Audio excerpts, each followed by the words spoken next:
घातांकों का नियम सीखने के लिए मैंने कुछ उदाहरण लिया हुआ है, तो हम लोग उदाहरण को हल करते समय सीखेंगे तो काफ़ी अच्छे से समझ आ पाएगा। तो सबसे पहले मैं आप लोगों को ये दिखा देता हूँ कि हम लोग किस तरह के प्रश्नों को हल करके घातांकों का नियम सीखेंगे।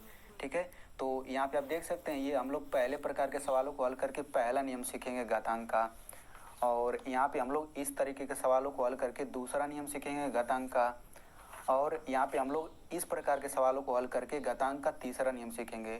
हालांकि घातांक के कई सारे रूल होते हैं, लेकिन हम लोग इस वीडियो में जो घातांक का मेन रूल होता है हम लोग उसे बहुत ही बारीकी से समझेंगे। तो केवल हम लोग घातांक का 3 ही रूल नहीं समझेंगे, हम लोग इसके बाद 1-2 और रूल भी समझेंगे। तो आज की ये वीडियो आप लोगों के लिए काफ़ी महत्वपूर्ण है। तो चलिए सबसे पहले हम ये जान लेते हैं कि आखिर में घातांक होता क्या है। तो जैसे मान लीजिए यहाँ पे एक संख्या है 3, ठीक है, और इसी के ऊपर एक संख्या यहाँ पे लिखा गया है 2। यानी कि जब आपको इस तरीके से संख्या लिखा हुआ दिख जाए कि नीचे एक संख्या रहे और उसके ऊपर एक संख्या रहे, तो जो ऊपर वाली संख्या होती है इसी को हम लोग क्या बोलते हैं, इसी को हम लोग बोलते हैं घातांक। ठीक है, यानी कि ऊपर वाली संख्या को हम लोग बोलते हैं घातांक, इसी को हम लोग घातांक बोलें चाहे घात बोलें, दोनों एक ही चीज़ है। अगर आप इंग्लिश में बोलना चाहे तो इसको बोलते हैं एक्सपोनेंट, यानी कि घातांक या फिर घात को अंग्रेजी में एक्सपोनेंट भी बोल सकते हैं या फिर इसी को पावर भी बोलते हैं। और जो ये नीचे वाली संख्या होती है, जो नीचे वाली संख्या होती है इसको हम लोग बोलते हैं आधार। क्या बोलते हैं, इसको आधार बोलते हैं, इसको अंग्रेजी में हम लोग बोलते हैं बेस। तो आप हमेशा याद रखिएगा, जब भी आपको संख्या दिखे ऊपर नीचे लिखा हुआ तो नीचे वाली संख्या को आधार कहेंगे, ऊपर वाली संख्या को हम लोग घातांक या फिर घात कहते हैं। तो अगर संख्या इस तरह से लिखा हुआ आपको दिख जाए तो उसका रियल में मतलब क्या होता है ये समझना ज़्यादा ज़रूरी है।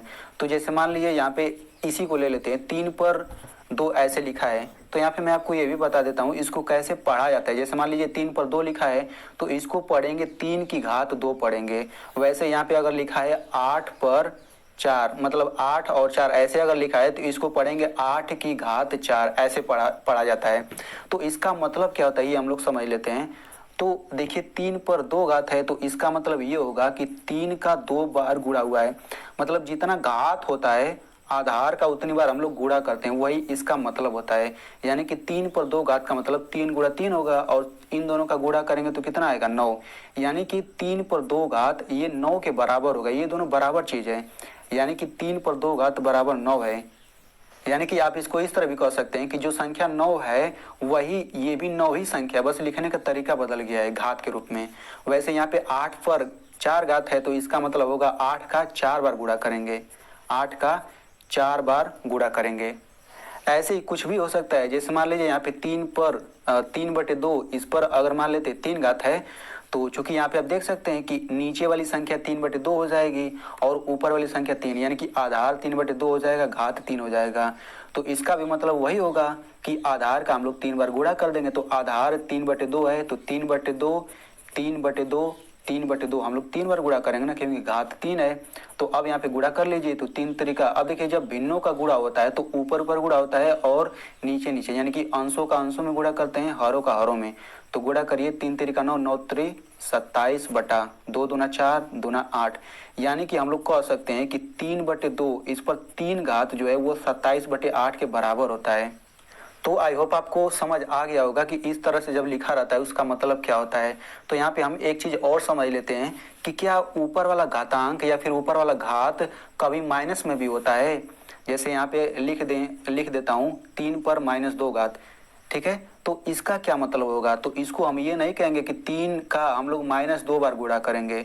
अरे भाई -2 बार कभी होता ही नहीं है, हमेशा गिनती वाला बार होता है। जैसे 1 बार 2 बार 3 बार, मतलब गिनती के बाद बार लगता है ना। कभी आपने सुना नहीं होगा कि -2 बार। तो देखिए 3 पर -2 घात, इसका रियल में मतलब ये होता है 1/3 पर 2 घात।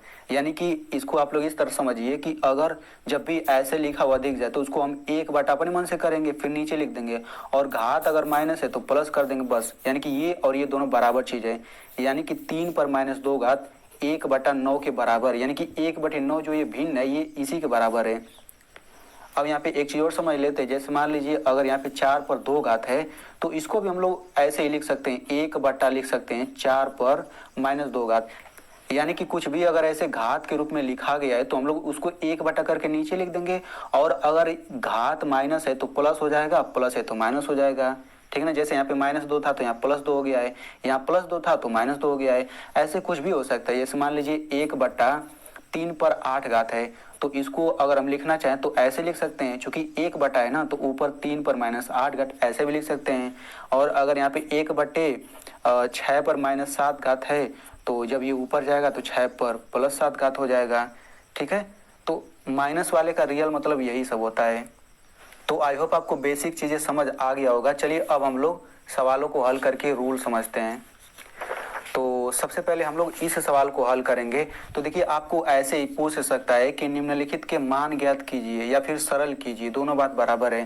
तो 2 पर 3 घात गुणे 2 पर 4 घात, तो इसको कैसे हल करेंगे देखिए। तो इसको हल करने के लिए सबसे पहले हम लोग बिना रूल के इसको लगाएंगे, यानी कि जो घातांक का नियम होता है हम लोग घातांक के नियम का प्रयोग नहीं करेंगे, बिल्कुल वैसे ही सामान्य नियम से लगाएंगे। तो देखिए 2 पर 3 घात मतलब 2 का कितने बार गुणा करेंगे, 3 बार। 2 गुणा 2 गुणा 2, 3 बार गुणा हो गया। यहाँ गुणा है तो गुणा लिख लेते हैं। फिर 2 पर 4 घात, तो 2 का 4 बार गुणा करेंगे, 1 2 3 4। अब गुणा कर लेते हैं। अब यहाँ पे ये देखिए, अब यहाँ पे हम लोग चाहें तो 2 का पूरा गुणा करते जाएं, जो आएगा वही लिख देंगे, वही आंसर हो जाएगा। या फिर यहाँ पे देखिए 2 कितनी बार आ रहा है, 1 2 3 4 5 6 7, 2 7 बार आ रहा है, तो हम लोग 2 पर घात 7 इतना लिख सकते हैं। यानी कि इसको हल करने पर क्या यही आंसर हो जाएगा। तो यहाँ पे आप देख सकते हैं कि इसको हल करने के लिए यहाँ पे 2 2 आया है और घात 3 और 4 है, तो अगर हम घातों को जोड़ दें तो 7 तो ऐसे ही आ जाएगा, तो हमें ये सब करने की जरूरत ही नहीं है। यानी कि ये बेसिक रूल है। तो यहीं से हमारा एक नियम बन जाता है कि जब भी हम लोग घाती रूप में दो संख्या लिखा रहे और अगर उन दोनों का गुणा किया जाता है और यहाँ पे आधार अगर दोनों का समान रहता है तो घात जुड़ जाता है। यहाँ पे आप देख सकते हैं दोनों में आधार 2 है, आधार 2 है। तो यहाँ पे इसको सिंपल तरीके से आधार 2 है तो हम आधार 2 लिखेंगे और घातों को जोड़ देंगे, 3 + 4 तो कितना आ जाएगा, 2 पर 7 घात। यानी कि यहीं से हमारा नियम बन जाता है। और ये नियम कैसे बना है आप यहाँ पे देख सकते हैं, हम लोग विस्तार से हल किए हैं तो कैसे आ रहा है। तो अगर आप नियम जानते हैं तो केवल इसके बाद यही सब प्रोसेस कर देंगे, यहीं पे आपका ये आंसर आ जाएगा। अगर आप नियम नहीं जानते तो आप लोग विस्तार से करके लगाएंगे तब भी आंसर आ जाएगा। तो आई होप आपको ये चीज़ें समझ आ गया होगा। चलिए हम लोग इसको हल करते हैं। तो यहाँ पे देखिए 3 पर 2 घात है गुणे 2 पर 3 घात, तो इन दोनों में देखा जाए, मान लीजिए हम घातांक का नियम लगाना चाहते हैं, तो यहाँ पे आधार 3 है, यहाँ पे आधार 2 है, तो आधार दोनों का अलग अलग है ना, तो हम लोग यहाँ पे घातांक का नियम नहीं लगा सकते हैं। तो हम लोग क्या करेंगे, यहाँ पे हम लोग बेसिक नियम लगाएंगे। तो यहाँ पे देखिए 3 पर 2 घात है, तो इसका मतलब क्या होगा कि 3 का 2 बार गुणा हुआ है, यहाँ पे 2 का 3 बार गुणा हुआ है, तो 2 का 3 बार गुणा कर लेते हैं। अब यहाँ पे सभी का गुणा कर लेते हैं, तो 3 3 का 9 हो जाएगा, 2 दूना 4 दूना 8, यानी कि 9 8 72, यानी कि 72 ही इसका आंसर हो जाएगा। वैसे यहाँ पे मैं आपको एक और सवाल दे देता हूँ। मान लीजिए यहाँ पे 3 पर 4 घात हो गया गुणे 3 पर 8 घात हो गया, तो इसको हल करने के लिए क्या करेंगे, देखेंगे दोनों का आधार 3 दोनों का आधार समान है, तो आधार लिख लेंगे, घातों को जोड़ देंगे, तो 4 8 12, यानी कि इसका आंसर इतना आ गया, ठीक है। लेकिन जब अगर माइनस घात आ जाए तब क्या करेंगे, देखिए घात माइनस रहे चाहे कुछ भी रहे, जो रूल होता है उसी का प्रयोग करेंगे। तो देखिए हमें इसे हल करना है, तो हम घातांक का नियम प्रयोग करके मान लीजिए इसको हल करना चाहते हैं, तो क्या करूंगा, दोनों का आधार देखिए 3 है, आधार 3 है, तो आधार बराबर है, तो हम घातों को जोड़ सकते हैं। तो आधार यहाँ पे लिख लीजिए और घातों को जोड़ दीजिए। लेकिन इसका घात क्या है, -5 है, तो आप इसका घात -5 लिखिए, इसका घात 7 है तो यहाँ पे आप 7 लिखिए। अब इन्हीं दोनों को जोड़ना है तो बीच में प्लस कर लेते हैं, तो ये कितना आ जाएगा। अब देखिए -5 + 7, इसको जब हल करेंगे तो ये +2 आता है। तो अगर आपको इस तरह का घटाना या फिर जोड़ नहीं आता है तो उसके लिए मैंने एक वीडियो बनाया, उसको देखना चाहते हैं तो यहाँ पे लिंक मैं उसका दे दूंगा। तो इस तरीके से इसका आंसर इतना आ जाएगा, ठीक है। तो इसको आप चाहें तो 3 पर 2 घात है तो 3 3 का 9 भी इसका आंसर लिख सकते हैं। देखिए जब घात छोटा रहता है तो उसको हम अंकों में भी लिख सकते हैं, लेकिन जब घात बड़ा रहता है तो गुणा करने में ज़्यादा टाइम लगेगा ना, तो हम लोग केवल इतना ही आंसर बोल देते हैं। चलिए हम लोग इसको हल कर लेते हैं। तो यहाँ पे देखिए आधार 6 आधार 6, तो आधार तो दोनों का सेम है, तो आधार लिख लेंगे। अब घातांकों को जोड़ेंगे ना, तो जोड़ दीजिए, तो -3 है फिर -5 है। अब इन्हीं दोनों को जोड़ना है तो बीच में प्लस कर देंगे। तो देखिए जैसे ही प्लस करेंगे 2 2 चिन्ह हो गया ना, तो इसको कोष्टक में कर लेते हैं, तो ये हो जाएगा 6 -3। अब देखिए प्लस माइनस का यहाँ पे गुणा होगा तो -5 हो जाएगा। तो इस तरह से 6 पर घाते -3 -5, इसको जब हल करेंगे ना तो कितना आएगा, -8 आएगा। तो इस तरीके से इसका आंसर इतना आ गया। तो आई होप आपको पहला रूल बहुत ही अच्छे से समझ आ गया होगा। चलिए अब हम लोग दूसरा रूल सीखते हैं। तो दूसरा रूल सीखने के लिए सबसे पहले हम लोग इस पहले प्रश्न को हल करते हैं। तो देखिए यहाँ पे 5 पर 8 घात है, 5 पर 6 घात है, ठीक है। तो इसको हम लोग बिना रूल के अभी सबसे पहले समझेंगे। तो देखिए 5 पर 8 घात है तो हम लोग 5 का 8 बार गुणा करेंगे। 1 2 3 4 5 6 7 8 इन सब का हम लोग गुणा करते हैं। क्योंकि 5 पर 8 घात है ना, तो 5 का 8 बार गुणा हो गया, बटा है तो बटा लिखेंगे। अब 5 का 6 बार गुणा करेंगे तो 1 2 3 4 5 6, तो इनका हम लोग 6 बार गुणा कर लेते हैं। अब यहाँ पे देखिए ऊपर 5 8 बार आया है, नीचे कितने बार 6 बार आया है, तो हम लोग यहाँ से काट सकते हैं ना। तो देखिए 1 5 से 1 5 कटा, ये कटा, फिर ये कट गया, ये कट गया, ये कट गया और ये कट गया। तो 5 कितनी बार बचा, तो यहाँ पे हम लिख लेते हैं 5 गुणे 5, 5 2 बार बचा, तो इसको हम 5 पर 2 घात नहीं लिख सकते हैं, ठीक है। तो 5 पर 2 घात यही क्या हो जाएगा, यही आंसर हो जाएगा। तो यहीं से एक रूल बन जाता है। आप यहाँ पे ध्यान से देखिए। अब यहाँ पे देखिए दोनों 5 5 है आधार दोनों का, तो 8 में से अगर हम 6 घटा दें तो 2 नहीं आ जाएगा। तो ये सब करने की ज़रूरत ही क्या है। यानी कि जब भी ऐसे अगर घाती रूप में लिखा हुआ रहे और भाग अगर आ जाए दोनों का, तो हम लोग क्या करते हैं, आधार को एक बार लिख लेते हैं और घातों को घटा देते हैं। 8 में से 6 घटेगा, कितना आएगा, 5 पर 2। तो अगर हमें नियम पता है तो हम लोग इसके बाद यही सब करके डायरेक्ट आंसर ला देंगे। लेकिन अगर नियम नहीं पता है तो हम लोग इस तरह विस्तार से लगाएंगे। तो अब आपको समझ आ गया होगा कि ये रूल कैसे बना है, ठीक है। तो बिल्कुल वैसे ही हम लोग इसको लगाते हैं, ठीक है। तो इसे लगाने के लिए सबसे पहले बिना रूल के हम लोग लगाएंगे, उसके बाद हम घातांक का नियम लगाएंगे। तो यहाँ पे मैं नियम सबसे पहले बता देता हूँ कि जब ऐसे घाती रूपों में भाग दिया जाता है और ऊपर नीचे दोनों का अगर आधार समान रहता है, तो हम लोग क्या करते हैं, केवल घातों को घटा देते हैं। मतलब आधार को लिख लेते हैं, फिर घातों को घटा देते हैं, जो आता है वही आंसर हो जाता है। अब इसको हल कर लेते हैं। तो 3 पर 5 घात है, यानी कि 3 का कितने बार गुणा करेंगे, 5 बार। तो 1 2 3 4 5 गुणा कर लेते हैं पूरे का बटा। 3 पर 7 घात, 3 का 7 बार गुणा करते हैं। 1 2 3 4 5 6 7 इनका गुणा कर लेते हैं, ठीक है। अब यहाँ पे हम लोग काट पीट लेते हैं। तो 1 3 कटा, ये 3 कटा, ये कटा, ये कटा, ये कटा, तो ऊपर कुछ भी नहीं बचा, तो 1 बच जाता है, ठीक ना। तो ऊपर 1 बचा, फिर बटे, नीचे क्या बचेगा, 3 3 3 2 बार बचा, तो 3 पर 2 घात नहीं लिख सकते हैं। तो इस तरीके से इसको हल करने पर ये आंसर आ गया, ठीक है। या फिर इसको हम लोग इस तरह भी कह सकते हैं, 3 पर 2 घात है ना, ऊपर जाएगा कितना आ जाएगा, 3 पर -2। अब हमने पीछे ये रूल समझा हुआ है, ठीक है ना। अब यहाँ पे देखिए, अब हम मान लीजिए यही नियम लगाना चाहते हैं, तो क्या करेंगे, देखिए ऊपर वाला जो घाती रूप है उसमें आधार 3 है, नीचे वाले में भी आधार 3 है। तो जब आधार बराबर है तो चूंकि भाग भी है तो घटा देंगे ना। तो आधार एक बार मैंने लिख दिया, अब घातों को घटा देते हैं। तो ऊपर 5 है तो 5 लिखिए, नीचे 7 है तो 7 लिखिए। अब यहाँ पे माइनस लगा दीजिए, बस। तो कितना आ जाएगा, 3 आ जाएगा। अब देखिए छोटी संख्या में से बड़ी संख्या घटा दे तो माइनस में आता है, तो 3 पर -2 घात हो गया और यही आंसर हो जाएगा। तो आप देख सकते हैं, चाहे आप किसी भी तरीके से लगाएं आंसर सेम आएगा। देखिए मैंने यहाँ पे घातांक का नियम लगाया तब भी आंसर आ गया, और यहाँ पे मैंने उस तरह से लगाया विस्तार से तब भी आंसर आ गया। तो आपकी जो मर्जी जैसे चाहे वैसे लगाएं। अब मान लीजिए इसको हम लोग हल करना चाहते हैं, तो यहाँ पे हम लोग नियम के साथ लगाएंगे घातांक का नियम। तो देखिए यहाँ पे आधार 4 है, यहाँ पे आधार 4 है, आधार समान है तो आधार हम लोग यहाँ पे लिख लेंगे। अब हमें पता है कि जब बटा रहता है तो घात घट जाता है, तो ऊपर वाला घात -3 लिखेंगे, नीचे वाला घात -5 लिखेंगे। अब बीच में माइनस लिखेंगे तभी तो घटेगा, तो बीच में माइनस लिखते ही देखिए यहाँ पे डबल माइनस हो गया, तो यहाँ पे इसको कोष्टक में कर लेंगे। अब इसी को हल कर लेते हैं, तो 4 हो जाएगा, -3। अब माइनस माइनस का गुणा करेंगे तो प्लस हो जाएगा, यहाँ पे 5। देखिए आप लोग उस वीडियो को जरूर देखिएगा, अगर आपको ये सब नहीं आता, माइनस माइनस का गुणा करेंगे प्लस होगा, ये कैसे हल किया जाता है, उसके लिए आप लोग वो वीडियो जरूर देख लीजिएगा। डिस्क्रिप्शन में मैं उसका लिंक दे दूंगा। तो इसको हल करेंगे, कितना आएगा, 4 पर 5 में से 3 घटेगा 2, तो इस तरह से इसका आंसर कितना आ गया, 4 पे 2 घात, बस।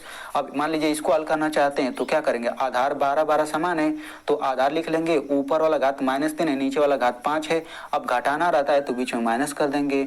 अब ये हो जाएगा 12, माइनस माइनस रहता है जुड़ जाता है, तो 5 3 8 हो जाएगा, लेकिन चिन्ह माइनस का ही लगता है। तो इस तरह से इसका आंसर ये आ गया, ठीक है। अब यहाँ पे इसको हल कर लेते हैं। तो देखिए यहाँ पे मेन बटा है, इसमें आधार 3/7 है, इसमें भी आधार 3/7 है, तो दोनों का आधार तो समान ही है। तो आधार यहाँ पे लिख लिया हमने और घातों को अब घटा देते हैं, तो 8 - 2 कितना आ जाएगा, 3/7, और इस पर 8 में से 2 घटेगा कितना आएगा 6। तो इस तरह से इसका आंसर ये आ गया। अब यहाँ पे एक चीज़ और समझ लेते हैं। मान लीजिए कि आधार अलग अलग आ गया। जैसे मान लीजिए यहाँ पे 3 पर 4 घात आ गया, फिर बटा यहाँ पे 2 पर 3 घात आ गया मान लेते हैं। तो देखिए दोनों का आधार अलग अलग है ना, इसका आधार 3 है, इसका आधार 2 है। तो इसको कैसे हल करेंगे? तो सिंपल तरीके से हल करेंगे। 3 पर 4 घात है तो 3 का हम लोग यहाँ पे 4 बार गुणा कर लेते हैं, बटे 2 पर 3 घात है तो हम लोग 2 का 3 बार गुणा कर लेते हैं। अब हल कर लेते हैं तो 3 त्रिका 9, 9 त्रिक 27, 27 तिया 81 बटे 2 दूना 4, 4 दूना 8। तो इसका आंसर कितना आ गया? आ जाएगा इतना ही। ठीक है ना? तो आई होप आपको ये दूसरा नियम भी समझ आ गया होगा। चलिए अब हम लोग तीसरे नियम को समझते हैं। तो देखिए यहाँ पे हम लोग पहला प्रश्न हल करें तो देखिए 3 पर 2 घात है और यहाँ पे कोष्टक लगा है, फिर पूरे पर 4 घात है। तो जब भी आपको इस तरह का सवाल दिखे ना तो इसको हम लोग कैसे हल करेंगे देखिए ध्यान से। तो 3 पर 2 घात है और यहाँ पे पूरे पर 4 घात है। तो यहाँ पे आप देख सकते हैं कि घात है यहाँ पर भी और यहाँ पर भी घात है। तो जब दो दो घात ऐसे आ जाता है और बीच में दोनों के कोष्टक रहता है तो हम लोग क्या करते हैं? घातों का गुणा हो जाता है। यानी कि यहाँ पे ये हो जाएगा 3 और यहाँ पे घातों का गुणा कर देंगे, ये कोष्टक हट जाएगा। तो 2 गुणा 4 तो कितना आ जाएगा? 3 पर 4 दूना 8, यानी कि यही जो होगा इसका आंसर हो जाएगा। अब वैसे ही मान लीजिए इसको हल करना चाहते हैं तो यहाँ पे देखिए 4 पर 3 घात है और पूरे पर -5 घात है। तो यहाँ पे 4 तो लिखेंगे ही लिखेंगे। अब घातों का गुणा कर देंगे तो घात इसका 3 है और गुणा इसका घात -5 है। तो ये कितना आ जाएगा? 4 पर 3 5 15 -15 आ जाएगा, क्योंकि माइनस है ना। तो इस तरह से इसका आंसर 4 की घाते -15 आ जाएगा। अब वैसे हम लोग इसको हल कर लेते हैं। तो इसको कैसे हल करेंगे देखिए। तो चूंकि इसमें देखिए 7/6 ये पूरा आधार है ना, इस पर 3 घात है और पूरे पर 6 घात है। तो बिल्कुल वैसे ही करेंगे। यहाँ पे 7/6 पूरे पर 3 घात है और यहाँ पे पहले से ही 6 घात है तो दोनों का गुणा करेंगे ना, ये बड़ा वाला कोष्टक हटा देते हैं तो 6 हो जाएगा। अब 7/6 पूरे पर कितना हो जाएगा? 3 छाक 18 घात। तो यही इसका आंसर हो जाएगा। चलिए हम लोग एक और रूल समझ लेते हैं, ठीक है ना। तो देखिए चौथा रूल ये कहता है कि अगर कोई भी संख्या दिया रहे, ठीक ना, कोई भी संख्या हो, अगर मान लेते हैं उस पर 0 घात आ गया तब उसका मान क्या होगा? जैसे मान लीजिए यहाँ पे 3 आ गया, अगर इस पर यहाँ पे 0 घात आ जाए तो इसका मान हम लोग क्या लिखेंगे? 3 का 0 बार गुणा। ये तो ऐसा हो ही नहीं सकता। तो आप लोग यहाँ से एक चीज याद ही कर लीजिए कि अगर किसी भी संख्या पर 0 घात आए तो उसका हमेशा मान एक ही होता है, यानी 3 पर 0 घात का मान एक ही रहेगा। वैसे ही अगर हम मान लीजिए -3 कर लेते हैं, ऋणात्मक संख्या, इस पर 0 घात है तो इसका भी मान एक ही होगा। और यहाँ पे भिन्न के रूप में देख लेते हैं, मान लीजिए 2/3 हो गया, यहाँ पे पूरे पर घात 0 है तो इसका भी मान क्या होगा? इसका भी मान एक ही